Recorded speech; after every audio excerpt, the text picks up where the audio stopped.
hope you're all doing well and having a great time with all your sessions happening. So, I'm a counseling psychologist. I have been practicing for a very long time. Also, I have been practicing online way before I even graduated because I always felt that, going to a counselor at a very young age, it's not easy because, how our families are, how our parents are.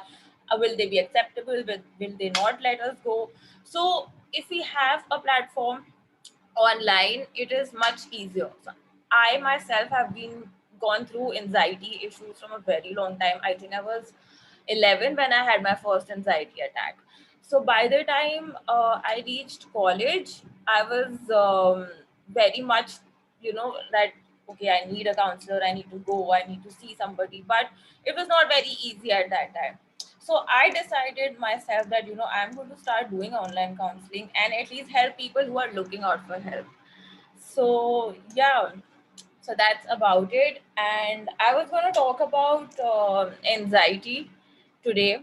How anxiety has become a very high, fancy, fashionable word, and it's a very trending thing on social media and otherwise. It's like, there was a phase when we get sad and all, and our friends used to be like, "Oh, too depressed, kyun ho rahi hai? Why are you so depressed?" The same way anxiety has taken over, and nowadays for everything everybody is just anxious.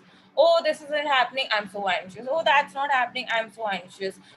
You're watching something and the climax comes up and you're like, oh, I'm so anxious, I'm so anxious, I'm so anxious.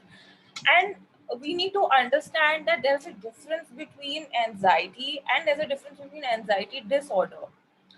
What happens is that the person who has anxiety disorder will always feel people looking at us, people who just have anxiety issues, that what is happening? Why am I so different? Why am I not able to get over? Why am I facing very difficulty in coping up?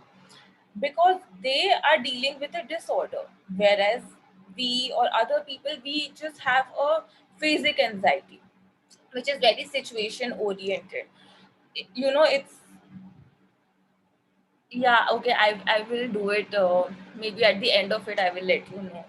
So when we have a phasic anxiety, that is situation oriented, right? So like, for example, you have a viva, you have an online viva, you might feel anxious, but that doesn't mean you have an anxiety disorder. And what is happening on social media is, whether it's your influencers that you see or you see your friends talking about anxiety very casually, which is wrong, which is absolutely wrong, because your anxiety is for a very brief amount of time. You're not dealing with it as a person with disorder is dealing with it. And it can put the person with disorder really down. It can really pull their self-esteem, it can really pull their self-worth, it can pull their confidence down. Because as an anxiety person, as an anxiety issue, or as an anxiety disorder, or as an any other disorder, when we see, we tend to compare that why my life like this, why am I not able to do anything, why is it so difficult for me? Because I am seeing that okay, this person also has anxiety and I also have anxiety, but why is she, how is she able to do everything, how is she able to cope up, why am I not able to cope up? And that's when you realize that, maybe I'm not trying, maybe I have an issue, maybe I'm not good enough as how the other person is. And that's when things start falling down. So when we see all our, your content creators, your social media influencers talking about their anxiety, what happens is that since they have such a big reach, they are able to reach out to a lot of people. And what happens is that when you are facing anxiety, you're able to resemble to them, that yeah, oh, they also have anxiety, I also have anxiety. Okay, if maybe it's not a bad thing, I can talk about it, I can do. But what happens is when they start giving out tips, that is when things go haywire, because everybody has different anxiety. It could be relationship, it could be social, it could be emotional, it could be career, it could be financial. Everybody has different anxiety and everybody is dealing differently. Not necessarily what I'm going to ask you to do for your anxiety, I'm going to ask another person as well. It doesn't work out that way, because anxiety stems from something else, which cannot be common between individuals. It's not possible. So every person who's dealing with anxiety will have a different way of coping up. But when we see on social media the hype there is, that do this, don't let it bother you, just ignore, be yourself. It doesn't work like that. That is a very generic tip. That is a very generic and temporary solution. Like, if I'm feeling anxious at the moment, what I should be doing, but that's not the way how it's dealt with.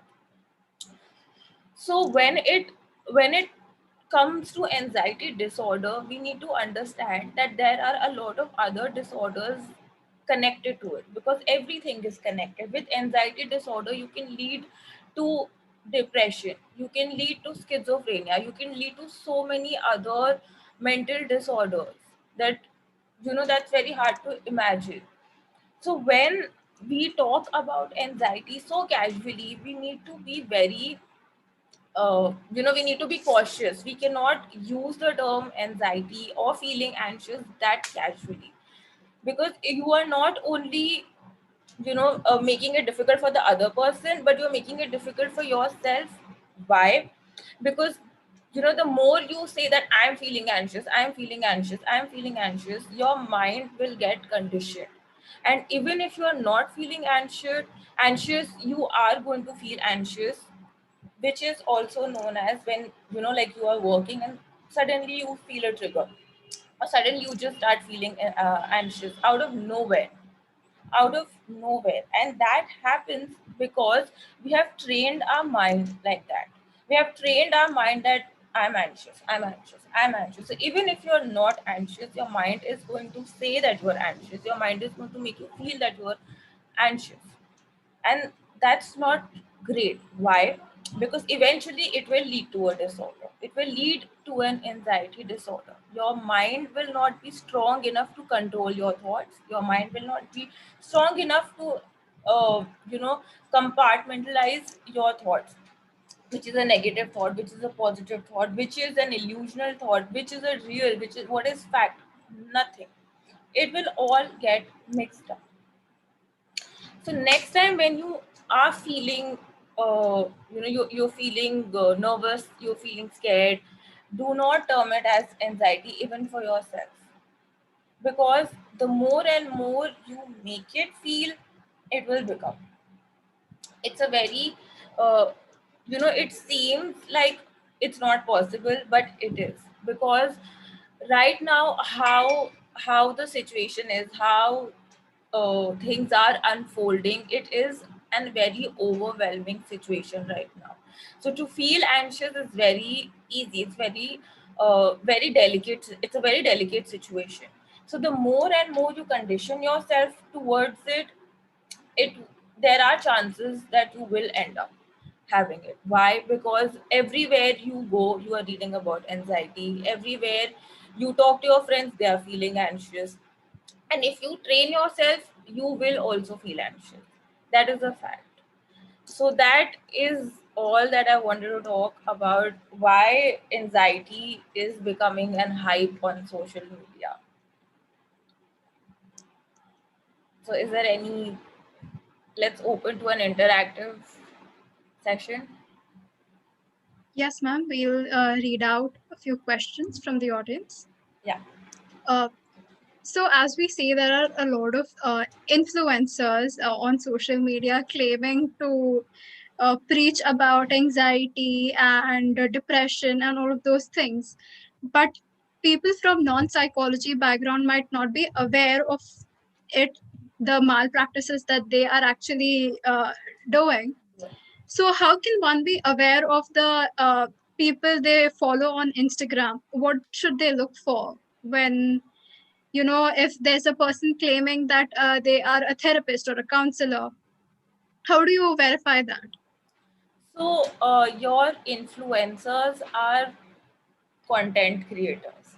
They are Mhm. not counselors, they are not psychologists, they're not psychiatrists, they are just content creators. So for beginning, I think this verifies in itself that a content creator cannot be a psycho. I mean, they could have a degree, that's a different thing. But when they are, if they are in content creation, naturally they are not practicing. They are doing their own bit. So even if you had psychology in your graduation, that doesn't make you a verified or a certified counselor or a therapist. So it's very important to understand that basic difference between a content creator or a celebrity or your influencers and a professional. I mean, that is it. Right. So when someone says that they are feeling anxious, and Mhm. as a friend or as a colleague, you might not know how to help the person Yeah. and know how exactly it feels to be in that position.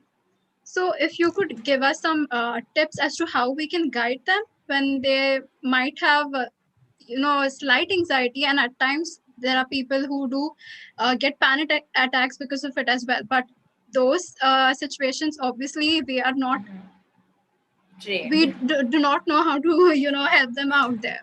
Yeah. But yeah, what can we possibly do in such situations? So what happens is when you have anxiety, what is anxiety for starters?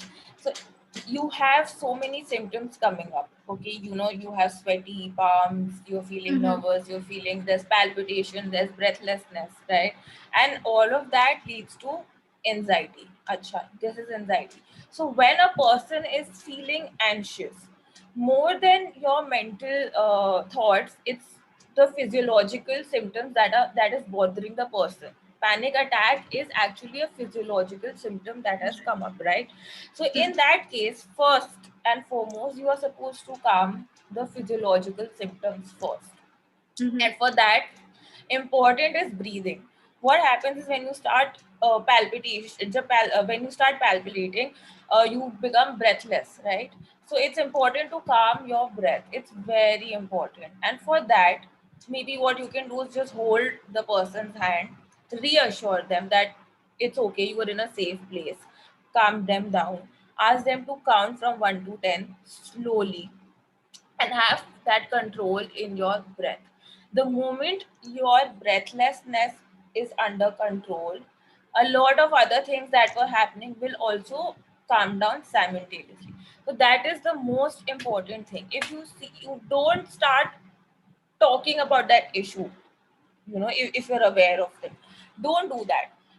Important is to calm your body, calm your physiological symptoms, calm your breath, calm your heartbeat that is racing. That is the most important thing. And then try to talk. And if the person is not ready to talk, let it be. Mm-hmm. Let it be. It's not, you don't need to, as a caregiver or as a friend or as a colleague, you are not in that position to talk. Why? Because you're not trained, so you don't know what you will end up triggering or what you will end up saying that might trigger the other person. So it's okay, but yes, calming your symptoms, which are physical symptoms, is most important. Right. So, there's one question from the audience. How do you exactly understand if you have an anxiety disorder or just normal anxiety? How Okay. can the victim differentiate between the two? Like, are there any symptoms of anxiety disorder which are different from your regular anxiety? Yeah. So what happens is anxiety, like I said, is your phasic. It's Mhm. situation situation based. If I have a viva, if I have an exam, I'll be anxious like normal people. But people who have anxiety disorder, it is not phasic for them. It's with them. They are dealing with it every day. So if you're not dealing with your anxious thoughts, your nervousness every day, first of all, that is a very big difference, that you have Mhm. normal anxiety and you do not have a anxiety disorder, right? So Right. now another symptom is that if you have an anxiety disorder, it will go on for weeks, it can go on for months, it can go on for years. You might have, maybe just counseling is not helping, or you might have to go to a psychiatrist, take some medicines along with your counseling sessions. So, Mhm. and when you are just feeling anxious, it is maybe for a few hours or maybe a day, but you are able to control your thoughts. Right. Third symptom is actually the thoughts, that in anxiety and panic, what is the major issue is that you are unable to control your thoughts and unable to control your physical body. Why? Because your thoughts are so, you are overthinking so much that you're unable to put an end to a thought, you're unable to put an end to that topic or to whatever you are thinking. So you're overthinking, and what happens is, when you're overthinking, you're assuming the worst that can happen. And then when you start imagining the worst, you start feeling the worst. When you start feeling the worst, you start getting scared. That's when the palpitation begins. That's when you become breathless, because you are so ahead in your future, and you've planned it all. Ki yehi hoga, I will die, this will happen, I'll have a breakup, and he'll leave me, and she will leave Mhm. me, and oh my god, my life is, nothing has happened, but you've reached to the conclusion. And that's when your body starts panicking, because you have created a panic situation in your body. So that is one thing. Then the another symptom is that for when you have a disorder, you will always have a very intense emotional reaction to a situation. You will not be able to react like a balanced person. Like, if I Mhm. don't have a disorder, you say something to me, I will react in a normal way. But because I have a disorder, and I cannot process that well, I will become very emotional. I will give you a very overwhelming response, an Mhm. uncalled response, only because I am anxious, and I am imagining the worst. In my head, I'm imagining the worst. So my reaction cannot be to the situation. My reaction is based on my future that I have decided. That is what is going to happen. So these are the Right. few differences that one can make. And important is that anxiety, very very simple one, is that anxiety is situation based, disorder stems from somewhere, and it's Mhm. with you, it's going to be with you until and unless you go to a psychologist or a psychiatrist, or you go to a professional and treat yourself with Right. So, Evita David asks, today many of us are well aware about mental health issues, but how can we notice and make our parents understand if they are suffering from something like anxiety? it. Okay, so how we counselors, what we do is that, when we have our client and we have parents like that. So before starting the session, we try to psychoeducate. It's a very common thing. I'm sure a lot of people who are studying are aware of this term psychoeducation. So what is psychoeducation? I am educating the parent about whatever issue the child has, or whatever issue they have. It's important, right? So in the same way, if your parents, first of all, there are a lot of different kind of parents. There are orthodox parents, there are progressive parents. So if your parents are open for learning, if they are open for this change, it's very easy to talk to them. You can very well tell them that, I think that you may have this, I think, I'm not sure, maybe let's go to a professional, let's go and do. But if you Mhm. have orthodox parents, then of course there is a long way, but it's important to educate them about this topic. It's important. It's not, tell them that it's not just in the mind. It doesn't work like that. You have to start with that. And if you feel that they have something, then you do a research. For example, you may feel that my mother has anxiety issues, and she needs, it needs to be addressed, because it is hampering her daily life and it is hampering our family life. Okay. So for that, you do the research, find out, and then you go and tell her that, this is what anxiety is, this is what happens, and I feel that, a lot of your anger issues or symptoms do match. So I really feel that, we need to go see a professional so that you can get help. Obviously, why would you want your parents to have something and not be treated? If you're physically sick, our parents take us to the doctor, so why not? So that is how it's important to psychoeducate yourself and then your parent with whatever issue they have. If you feel that they need help, then of course you should help them. All right. So there's another question. On social media, people try to be cathartic and explain or portray their emotions openly. Do you think it is an appropriate way to display our emotions out there, even though it depends on choice? Okay, so what happens is, especially in India, we are not taught to express. Okay, so we are not taught, we don't know how to express. If somebody compliments us, we all get awkward, like okay, yeah, okay, we don't know. So what happens is that, if you're going through an emotional turmoil, which can, to a stranger it can come out in an any way. So when people on social media go around expressing, that could also be because they do not have any channel to do it at home.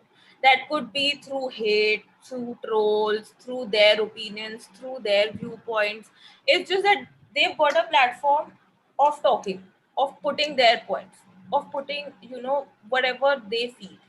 There's no filter, there's nobody watching, like your mother is not there to tell you, listen, why did you, why are you talking like this, why are you doing that? So it's very easy. And anyway, talking to a stranger is much easier because there's no judgment, there's no bias. So, even if you're trolling, you even if I troll you, I don't know you, you don't know me, so I don't care what you're going to think about me. And even if you do, we are not friends, we are not related. Mm. It doesn't matter. I wanted to say something. I went, I typed, I pressed enter, and I'm back. So that is what is happening, and that is, so it's not about the choice. They're just doing it because there is a platform to do so, and it doesn't matter to them. It really doesn't matter to them. Okay. So Madhuri asked that how are you supposed to control your thoughts? Because we often hear that overthinking leads to anxiety. And is that the case? And if yes, is there a way to manage our thoughts and not ponder on something continuously? There is. It is very hard, but there is, and it is to stop thinking about it. So when we say that, you need to stop thinking about it. Okay, so let's take an example of that. I have a boyfriend and he hasn't texted me back. What am I going to do for next half an hour, 1 hour? He's not texting. He's not texting. I'm watching my phone. He's not texting. He's not texting. My all my focus, energy, attention, everything that I have inside me is focused on my phone and on one thought, he hasn't texted. After 15 minutes, it will be like, yesterday he was talking to someone, uska call waiting with her, he's cheating on. Now Mm. I've gone to this another level. Because my all my energy is there. I don't have anything else to think about. From cheating to, okay, maybe that maybe he's going to dump me, maybe he doesn't care, he doesn't love me anymore. What am I doing? I am stressing over one thing, just one thing. In that half an hour, I could have exercised. In that half an hour, I could have done my work. In that half an hour, I would have just watched one web series, one episode. But no, I. So when we say that you need to stop thinking, is that you need to choose that. You need to divert your mind. You need to do something where you are not pondering over that topic. You are not pondering over that thought that what is happening, why isn't he texting, why isn't he calling, what will happen. So all of these things are important. It is difficult, of course, because at the end of the day, they are your thoughts, they are coming from your head and they are going to your head. But if you are distracted well enough, you can achieve this. You can. So you need to train yourself. The moment you feel that you're zoning out, like I tell my clients to wear a rubber band, the one that comes with the newspaper that Mhm. hurts. Yeah. So I always tell them that, whenever you find yourself zoning out, I'm sitting here, I'm talking to you, I'm doing this session, but in my head, I'm like, yeah, my boyfriend hasn't texted me. I don't know what is happening. Because although I am busy, but I am in that thought. So I asked them to pull that rubber band. It will hurt, yes, but you will be out of that zone. So you're conditioning your mind. Okay, I'm going back again. I'm overthinking. I'm not supposed to do that. Let me just come back and focus my energy on this session rather than thinking, oh, where's my boyfriend? Why isn't he texting? Must be flirting with someone else. That technique really helps. Mm. So you can also try that technique. All right. I hope that answers your question, Madhuri. Next is, do you think social media analysis of this generation can reveal underlying anxiety and other related mental health themes? Can social media help in finding out? Yeah, social media analysis of this generation. Okay. I don't think so, because at the end of the day, we need to understand that mental health, mental disorders, everything is equally important like physical health is. Mm. So, if you're going through something, if you're feeling that,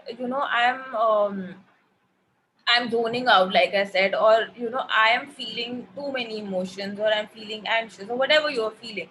It is social media can only help you or support you in a way, or give you a push that go talk to a professional, because you're not alone. That's all social media is doing. So like when influencers talk about anxiety, they have so many followers. So I'm sure few of them might be having something or the other issue. So when they talk about anxiety, it makes them feel better that, yeah, okay, I'm not alone.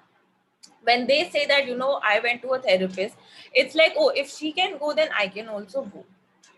But at the end of the day, you have to go see a professional, and you can't you can't rely on social media Mm. analysis for anything.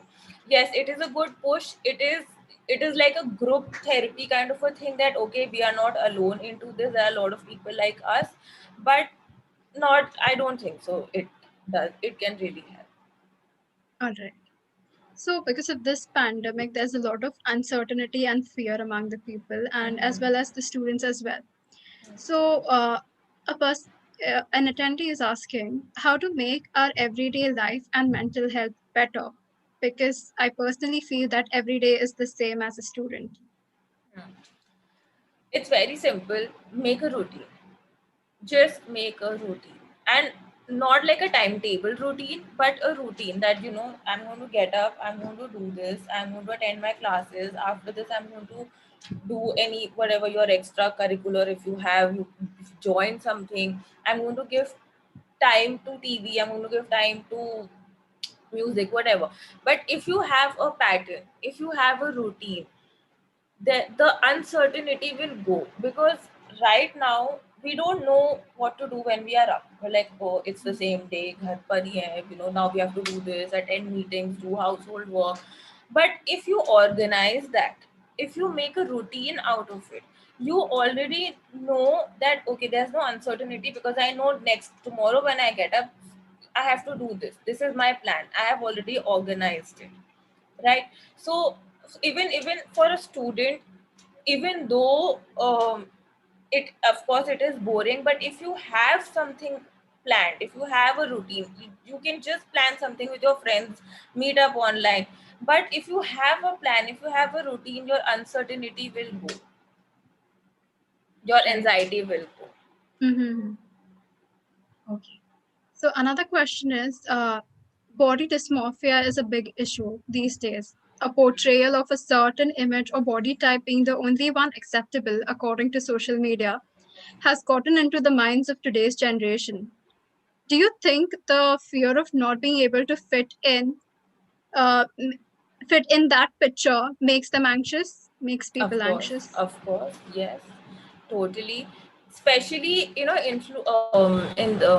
Instagram has become a lot like the styling, fashion, and for all of that, when these influencers come, they have this perfect body because they have to, obviously they're presenting themselves, they're brand in themselves, they are all blue ticked already celebrities in their head, so they can't, they have to be fit. Mm-hmm. And when people, when we all consume that content, now I'm watching this influencer wearing a bikini top and a very nice shorts and good hair, I'm like, dude, I don't have a body like that, I don't know how will, how will I look in a bikini, how will I do this, so it does somewhere hits me that, I'm not good looking enough, or maybe to achieve this particular look I need to look like that. So that is going to give me anxiety because I'll be like, dude, I'm not attractive, what will happen, I'll never have a boyfriend or I'll never have a girlfriend. And or maybe whatever clothes I'm going to wear, I'm not going to look good, I'm not going to look nice, I'm not going to look pretty like her, because they are putting tons of makeup, they are getting their hair done before coming onto the camera, they have good lighting, they have so many filters on them, and when they come, that is what we see. They have such good photoshop, so we don't know what is happening behind the scene, but what we see we are consuming, and when we are consuming we are getting anxious that I don't look like that, I will not, my body will not be acceptable. Girls stop eating, they go on weird random diets, following someone on YouTube. They'll be like, okay, I have to, they have a blue tick, so I'm sure they have good knowledge. But that's not how it works, because everybody is different, every body is different. There are few people who have such great metabolism, they can eat and eat and eat and nothing will happen. So it's very important to understand that what we are seeing, you don't have to replicate that, but it is making Mm-hmm. anxious, and that is the fact that it is happening. It is making a lot of young girls and boys anxious about their body, they are hating their body, that we don't look like that, we don't look like this. It is happening. Right. So another question would be, since we are saying we usually end up using anxiety, the word anxiety very casually, even when we are nervous or something similar to that. Do you think that since we are saying that anxiety is on a rise, is it actually on a rise, or are we just trivializing things and putting anything and everything and terming it as anxiety? Well, anxiety is in rise, that is true, because anxiety is something, like I said, it's situation to situation based, right? So it's not the disorder, it's Mm-hmm. anxiety. Now anxiety, there are a lot of symptoms which happen at one time, and that is known as anxiety, right?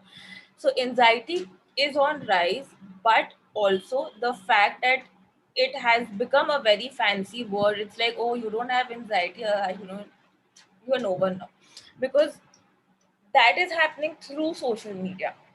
For everything, for everything that happens, oh, anxiety. For everything that is not happening according to you, I'm anxious.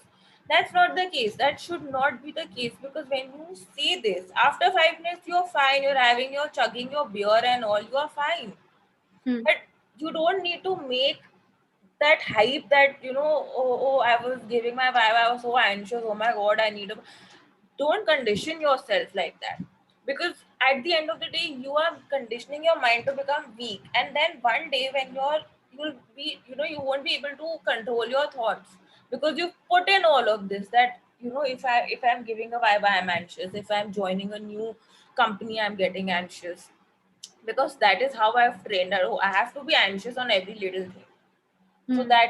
that is there, and social media is helping out, like I said. Everybody is anxious, everybody, there are anxiety memes, there are influencers talking about anxiety, then there are videos about anxiety, and then there are people commenting, oh, I was watching this and my anxiety was on peak. Bye. I don't get it. Right. So another question here is that what are the risk factors for anxiety disorder? And is also OCD classified as an anxiety disorder? No, OCD is a completely different disorder. Anxiety disorder is a completely different disorder.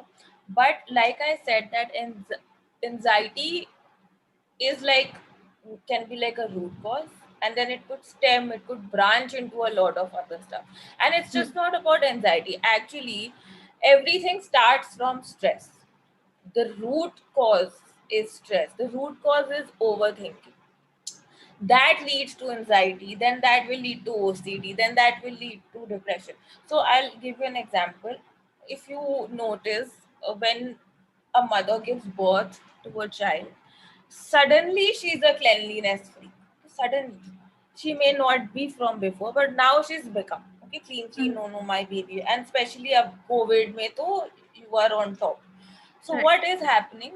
You gave birth, then you thought about COVID and Mm-hmm. धूल मिट्टी and साफ सफाई.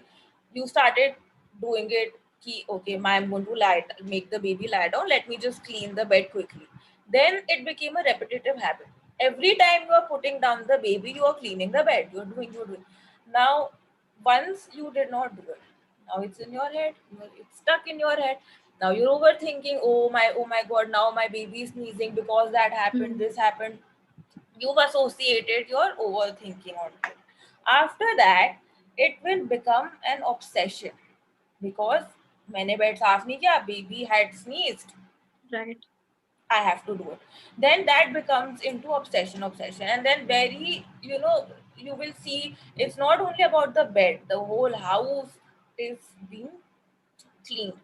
Now what happens is that I am using my hands to clean. My hands are dirty. I'm not going to hold the baby. I am pure time I'm cleaning the house. My hands are dirty. I will stop holding the baby. And that is how one little thought, one little stress, one little overthought led to OCD. Today you have Hmm. OCD, you are not touching the baby, you are so scared, you are cleaning, you become a cleanliness freak, and there's no end towards it. And you cannot, how much ever you try to calm them down, they will not listen because that thought is stuck. You overthought so much that now that thought is no longer a thought, it's Hmm. become a belief. Right. I don't clean, my baby sneezes, my baby will get COVID, I don't know what will happen. The worst has been imagined. The worst, bed नहीं मिलेगा, oxygen नहीं मिलेगा, मैं क्या करूंगी, ये हो गया. The worst has happened in their head. Hmm. And for that thing that is happening inside, you are cleaning, not holding the baby, not doing this, not doing that, you're not letting people come inside your house. For all you know, the husband is sleeping outside, slippers are outside, nonsense is happening. So there are different disorders, but through anxiety a lot of disorders can branch out, that is true. Hmm. That makes sense. So we have a last question for you, ma'am. Instagram had planned to disable the like option for mental health concerns. What are your thoughts on that? I think it's brilliant because even the content creators, it is all about likes, it is all about followers. I have Hmm. posted a picture that I did not get enough likes. What is happening? Self doubt. Am I not looking nice? Am I looking fat? Is the filter not right? Is what I'm not looking attractive? Why are people not liking? So it is not about liking, it is about validation. I'm constantly seeking validation Hmm. from you all. So for example, I also have an Instagram account. Okay. I am not a content creator. So I don't post every 5 minutes. I'm not posting on stories. I'm not posting. I forget. But it's not hampering me. Right. It's not hampering me. But for these content creators, they need validation. They need to be top of the game because followers are something, okay, you are not interesting, let me follow them. You're not interesting. It's everything is on our tips. Our attention span has become so low. It's literally on milliseconds. It's not even on Hmm. seconds. It's not even on minutes. It's on milliseconds. The way we watch Netflix, web series, and all, 2 to 3 days the entire series is over, and now it's like what to do, what I mean, what we are texting, what are you watching, oh ye to dekh liya, wo to dekh liya. So attention span is very low. So when you post photos, or you post a post, or you post something on stories and you don't get enough like, it's heartbreaking for them, because for them it's validation. For them it's like, oh, this is not validated by them, I'm never going to do this again. Mm. They, they'll post a photo in their night suit and it did not go. So for them it's like, oh, I have to be presentable at all times. So they have already in their heads, they have already judged themselves through their followers eyes, and that is all is happening. So it's become Mm. very it's become like a norm. Oh, I have to look in a certain way, I cannot wear my specs and go and post a photo, I have to be blowed right, I have to be Right. like presentable clothes, makeup, even when you are doing like, those videos, how, what my morning routine and all. Okay, nobody gets up like this, like literally nobody gets up with camera on their head, hi, good morning, nobody gets up, nobody gets up at 7, nobody goes and starts working out and eat very healthy black coffee, boiled eggs, nobody. But you have to do it because you need validation, you need to show that, healthy life, healthy this, you be eating cheeseburgers the next minute, you showed your avocado, but what is there, it is there, I have to show this, this is what my followers want to see. So it it's a way of validation. So if they remove it, it's going to be very difficult for these people to survive. It's not for them, for me also. But for me it's not a need. For me, Mm. likes are not need, but for them it is also, it's their business, they're working, so they also need. But moreover, it's more for validation than just ki, okay, itte likes are there. All right, ma'am. So that was really insightful. Since anxiety is such a relevant topic, I'm sure many people must have related and understood anxiety much better thanks to you. I hope so. So thank you for that. Over to you, Daphne. Okay, so thank you so much.